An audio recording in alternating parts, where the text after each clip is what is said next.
Muito bom dia, muito boa tarde, muito boa noite. Sejam bem-vindos a mais essa edição do Interpretando Responde. Então... roda a vinheta!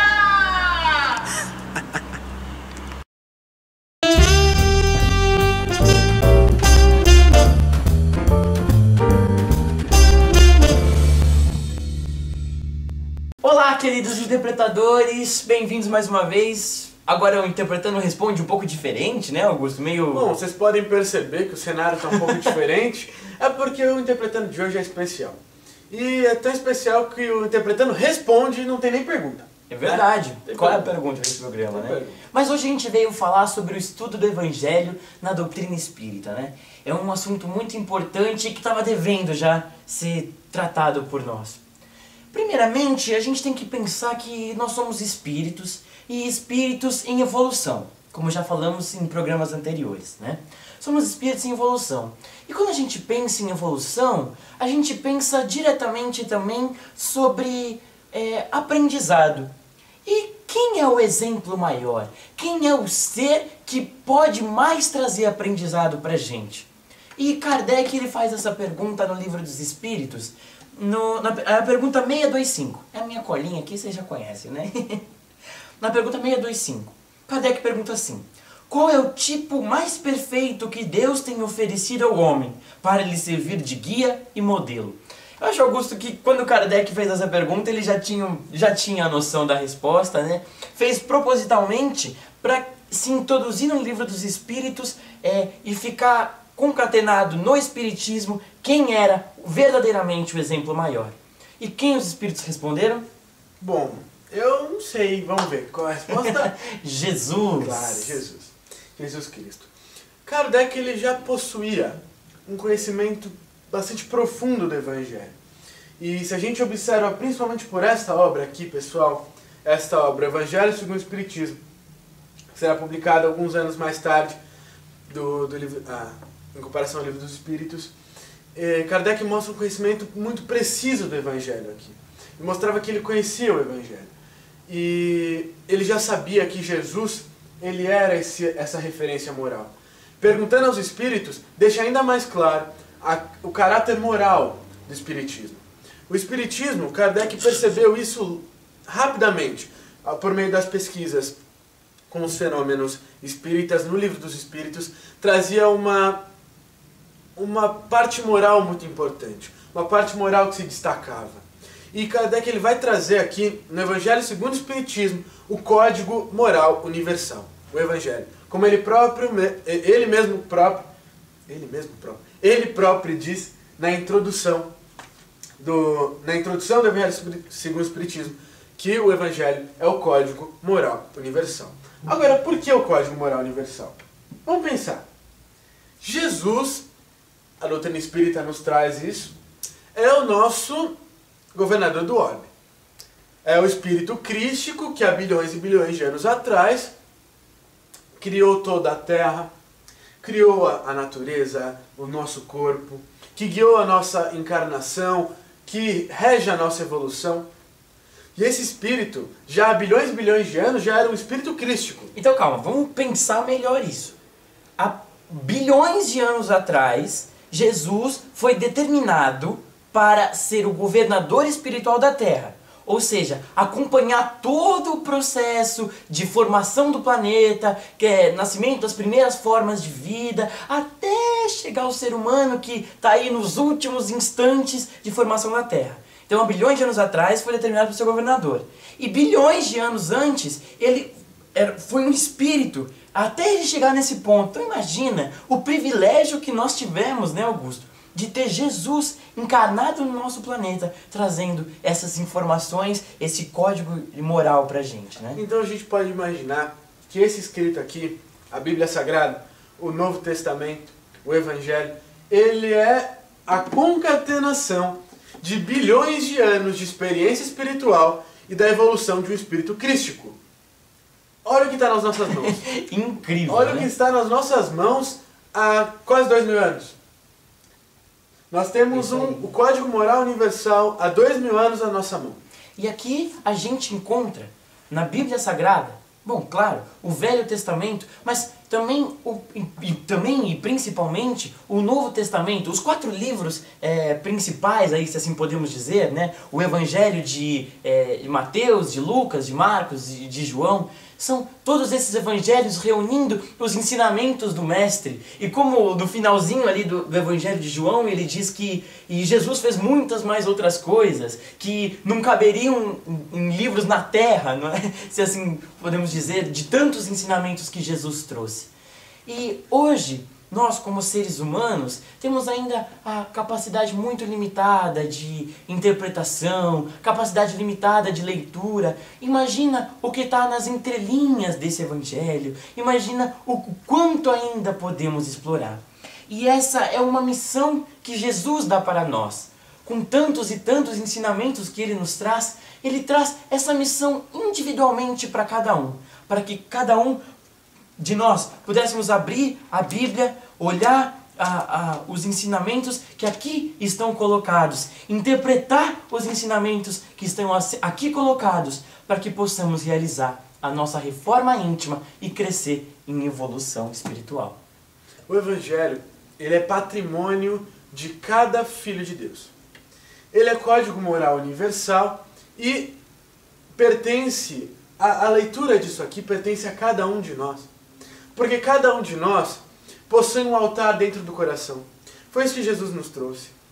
Nós não precisamos de altares de pedra, altares de ouro, para que possamos ler, interpretar e nos conectar com Deus. Nos conectar a Deus. Nós temos um altar dentro do nosso coração. Então, dentro do nosso coração, do nosso entendimento, a gente pode ler isso daqui e trazer a experiência para nós mesmos. E é justamente isso aqui que a gente quer buscar. Primeirinho aqui. O livro Caminho, Verdade e Vida. O livro Caminho, Verdade e Vida é o primeiro livro da série Fonte Viva. A série Fonte Viva é uma série de interpretação do Evangelho de Emmanuel. Emmanuel traz versículos, passagens do Evangelho e traz toda uma interpretação que é fantástica. Fantástica. Cada capítulo que você pega desse livro, Caminho, Verdade e Vida, você fica bobo de tantos ensinamentos que ele consegue colocar em 2 páginas. A gente fica bobo com a superioridade moral do Espírito que nos traz, né? Primeiramente, bobo com a superioridade moral de Jesus, com os seus próprios ensinamentos. E depois, com a superioridade moral de Emmanuel, com as elucidações dos ensinamentos de Jesus. Muito belo, né? E falando em interpretação, no primeiro capítulo aqui do... Introdução. Não é nem o primeiro capítulo, é a introdução realmente. Tem aqui um comentário sobre a segunda epístola de Pedro, no capítulo 1, versículo 20. Fala assim: sabendo primeiramente isto, que nenhuma profecia da Escritura é de particular interpretação.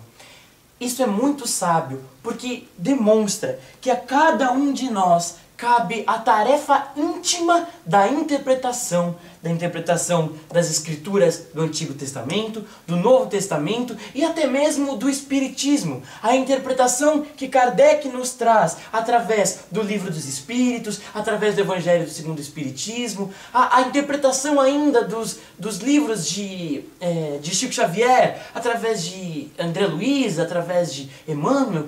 Tudo isso não há interpretação exata e única.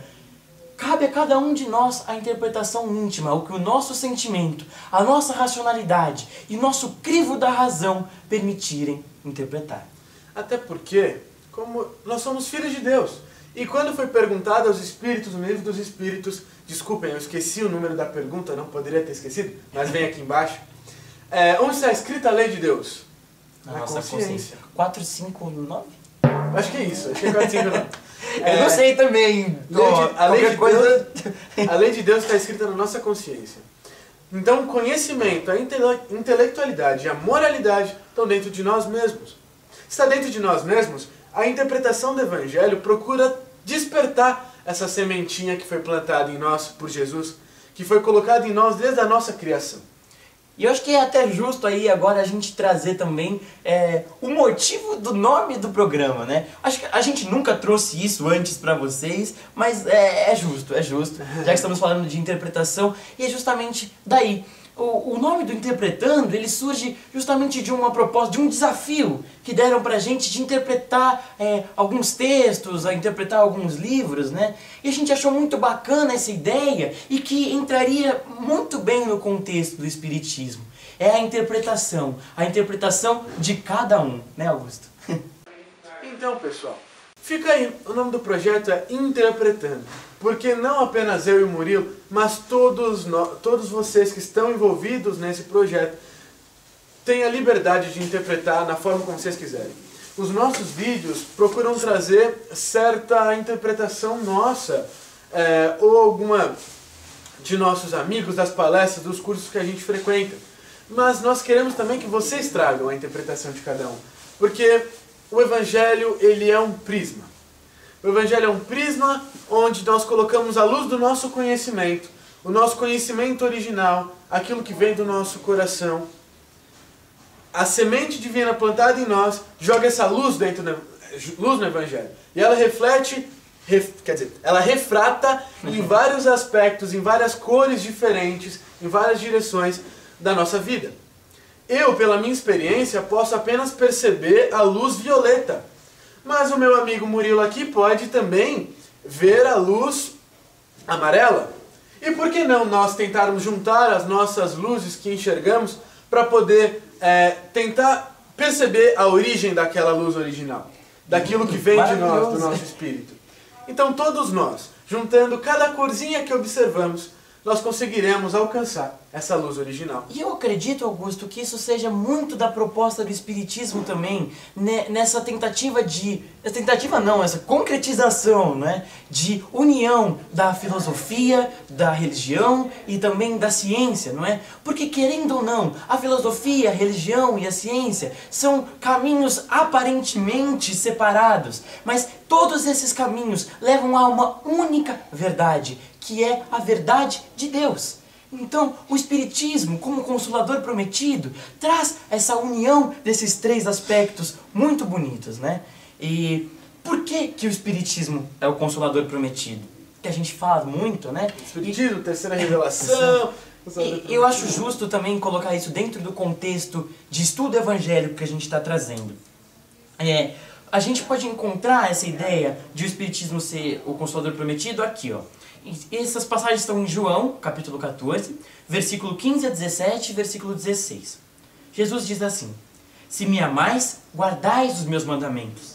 E eu rogarei ao Pai, e Ele vos dará outro Consolador, para que fique convosco para sempre. O Espírito da verdade que o mundo não pode receber, porque não o vê nem o conhece, mas vós o conheceis, porque habita convosco e estará em vós. E também tem agora o versículo 26, né? Mas aquele Consolador, o Espírito Santo, que o Pai enviará em meu nome, esse vos ensinará todas as coisas, e vos fará lembrar de tudo quanto vos tenha dito. E está aí também grande parte da proposta do Espiritismo, ser o Consolador prometido, ser o cristianismo redivivo. E aí pega essa passagem de Jesus, né? E vos fará lembrar de tudo quanto vos tenha dito. Nos fará lembrar dos ensinamentos que estão na Bíblia Sagrada, que Jesus veio complementar a lei de Moisés, veio trazer e inaugurar uma parte fundamentalmente sentimental dentro do homem, né? E o Espiritismo trazer os ensinamentos que Jesus não trouxe, porque também estão imbuídos dentro dos ensinamentos evangélicos, mas ensinamentos que Jesus não disse explicitamente, porque justamente não seriam cabíveis naquela época, seria de muito difícil compreensão dos apóstolos ou da população em geral. Já imaginou Jesus falando sobre lei de causa e efeito, Jesus falando sobre reencarnação há 2000 anos atrás? Muito complicado, né? Se ele falar de amor, já deu todo o problema que deu? Imagina ele falar desses assuntos, mano. Realmente. E o Evangelho está aqui, gente, como uma fonte inesgotável de ensinamentos para cada um de nós. E devemos buscar, primeiramente, nos ensinos que estão contidos neste livrinho aqui. Pequenininho. Realmente é pequeno comparado com tudo aquilo que a gente precisa saber, né? Só de pensar que nessas 500 páginas possuem bilhões de anos da experiência de um espírito da magnitude de Jesus, A gente fica assim, besta, né? Tem muita coisa que a gente tem que alcançar, muito que nós temos que compreender, e é por esse motivo que a gente não pode achar que nós esgotamos rapidamente o Evangelho, ou esgotamos rapidamente um versículo. É aquela questão até que Haroldo Haroldo nos traz a todos no trabalho do podcast, do Pode Ser, que recomendo muito que vocês assistam. Sim, muito bom. Escutem. Ele diz assim, a questão do Evangelho é de profundidade. A gente pode se propor a, estudando, alcançar uma profundidade de 10 metros. Mas nós temos que saber que há muita mais profundidade. Nós podemos nos propor a alcançar 30 metros. Mas temos que saber que tem muito mais ainda por baixo. E assim por diante. Até no nível de Emmanuel, e Haroldo diz isso também, Emmanuel disse isso para Chico, que ele frequentava cursos no plano espiritual. O próprio Emmanuel frequentava cursos no plano espiritual de interpretação do Evangelho e que ele se sentia um crocodilo. Meu Deus, imagina. Gente, imagina. Emmanuel que escreveu essa série Fonte Viva de interpretação do Evangelho, que nós lemos e a gente fica assim, gente, tem muita coisa aqui dentro. Emmanuel consegue colocar tantos ensinamentos em 2 páginas. Imagina o quanto falta para nós e acreditarmos sermos os detentores da verdade, né? Falta muito pra gente e nos cabe humildade a reconhecermos que ainda sabemos uma faísca da verdade divina, né? E fica o convite para todo mundo realmente sempre estar nesse processo de interpretação, participar do Interpretando, comentar os vídeos, comentar os posts que a gente põe, todo mundo nessa corrente de interpretação, para ver se a gente aprende um pouquinho mais junto. Bom, a gente pode ficar falando aqui o dia inteiro sobre o Evangelho. Há muita coisa que a gente tem que mostrar, né? A série Fonte Viva, os romances de Emmanuel, a tradução do Haroldo do Novo Testamento traz uma perspectiva bem interessante, linguística. Nós temos a própria a Bíblia, que é o Evangelho segundo o Espiritismo, e muitas outras obras que o Espiritismo traz de entendimento do Evangelho. Então fica aí o convite, vamos tentar estudar junto. Eu e Murilo não lemos toda a série Fonte Viva, nós não lemos todos os romances, a gente ainda não leu toda a Bíblia, então vamos comentar. Talvez vocês tragam uma coisa que a gente ainda nem viu, algum texto que a gente ainda não conhece. Estamos aprendendo juntos, não é? Sim. É isso aí, pessoal. Vamos juntar as nossas cores, né? Valeu, é isso aí. Muito obrigado. Beijão, gente.